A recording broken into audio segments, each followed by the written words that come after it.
जैसे कि हमने जाना कि गणपति जी का गजमुख होने का रहस्य क्या है, अब हम जानेंगे कि पृथ्वी तट पर 4 दल की पंखड़ी के ऊपर जो 4 अक्षर लिखे गए हैं उनका रहस्य क्या है।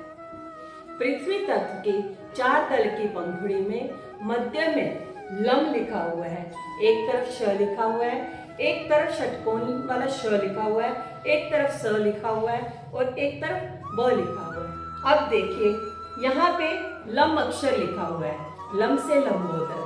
ल अक्षर का उच्चारण स्थान है दांत। जब हम दांतों से उच्चारण करते हैं तो दांत ऐसे बीचे जाते हैं और दांतों को आपस में मिलाने से उसका जो उच्चारण आता है लम, ऐसे उच्चारण आता है। उसके बाद में ये श अक्षर लिखा हुआ है, श के ऊपर जो बिंदी है वो शक्ति का प्रतीक है, शम से शक्ति। आप देखिए शिवलिंग के बाईं तरफ माँ गौरा विराजमान है।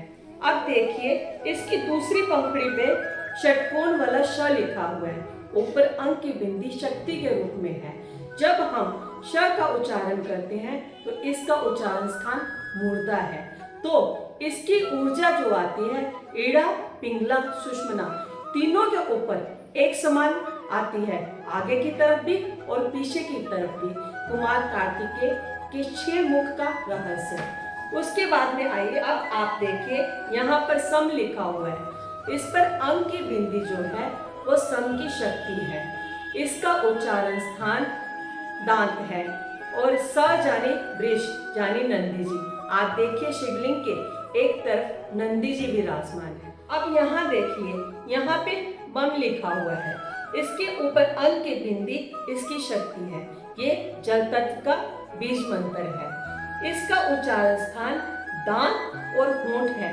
दांतों को आपस में मिलाकर इसकी ऊर्जा, जब हम बम अक्षर का उच्चारण करते हैं तो म पर होंठ बंद हो जाते हैं। अब आप देखिए ये चारों की चारों पंखुड़ियां है तो पृथ्वी तत्व की पंखुड़ियां, लेकिन यहाँ पे जो बम बीज मंत्र है ये जल तत्व का बीज मंत्र है, ये यहाँ पे क्या कर रहा है। अगर हम अपने शरीर को देखते हैं तो आप देखिए मल द्वार और मूत्र द्वार दोनों आपस में जुड़े हुए हैं। अगर हम बाहर की तरफ देखते हैं तो नदी अगर बह रही है तो वह जमीन पर बह रही है, मिट्टी पर बह रही है, पृथ्वी तत्व पर ही बह रही है। जो जल की धारा है वो जल तत्व है। अब हम अगर विज्ञान की बात करते हैं तो विज्ञान कहता है कि पृथ्वी और शुक्र जुड़वा बहनों की तरह है। अग्नि सोमात्मक जगत, अग्नि और सोम से शुक्र बनता है। अब आप देखिए यह शिवलिंग के पीछे एक नाग देवता मौजूद है, जो नीचे का भाग है वहाँ 3.5 बल लिए हुए हैं। अगर हम अपने शरीर को देखें तो रीढ़ की हड्डी के नीचे एक छोटी सी हड्डी पूंछनुमा बनी हुई है, यहीं से कुंडली शक्ति चलती है। अब जब तक हम चारों पंखुड़ियों की ऊर्जा को एक सार करके मध्य भाग में नहीं लाते तब तक कुंडली शक्ति चलती नहीं है।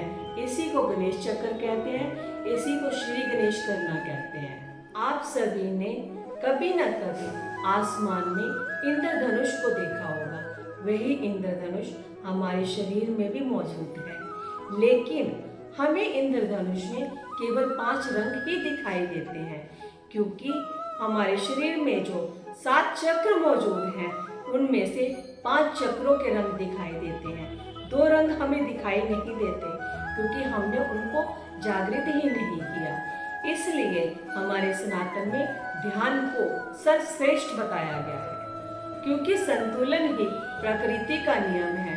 इसलिए जब तक हम 5 तत्वों को संतुलित नहीं कर लेते तब तक किसी भी चक्र को जागृत करना असंभव है। इसलिए हमें षट विकारों का त्याग करना होगा। वो तभी संभव है जब हम ध्यान की अवस्था में पहुंचते हैं।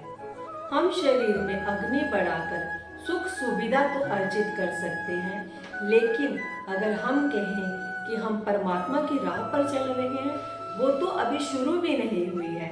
मैंने आपको पहले भी कहा था कि हमारे शास्त्र ईड़ा, पिंगला और सुषुम्ना ये तीनों नाड़ियों पर आधारित हैं। ईड़ा नाड़ी को चंद्र नाड़ी कहा गया है और इसी को गंगा कहा गया है, और पिंगला नाड़ी को सूर्य नाड़ी और इसी को जमुना कहा गया। हमारे ऋषि मुनियों का कहना है कि जो हमारे भीतर है वही हमारे बाहर है।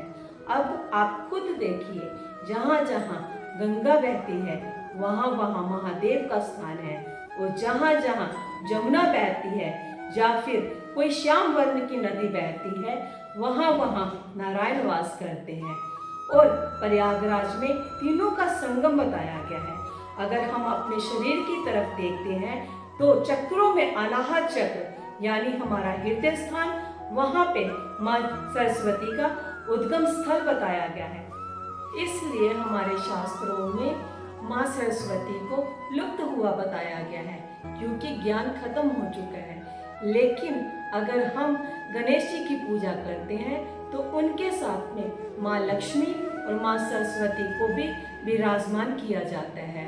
अगर हम बाहरी दृष्टि की बात करते हैं तो उत्तर दिशा का पहला गांव माना गांव है, जहां माँ सरस्वती विराजमान है। यही सत्य है, यही शाश्वत है, यही सनातन है, जिसका ना कोई आरंभ है ना ही कोई अंत है, जिसे कोई नहीं बदल सकता।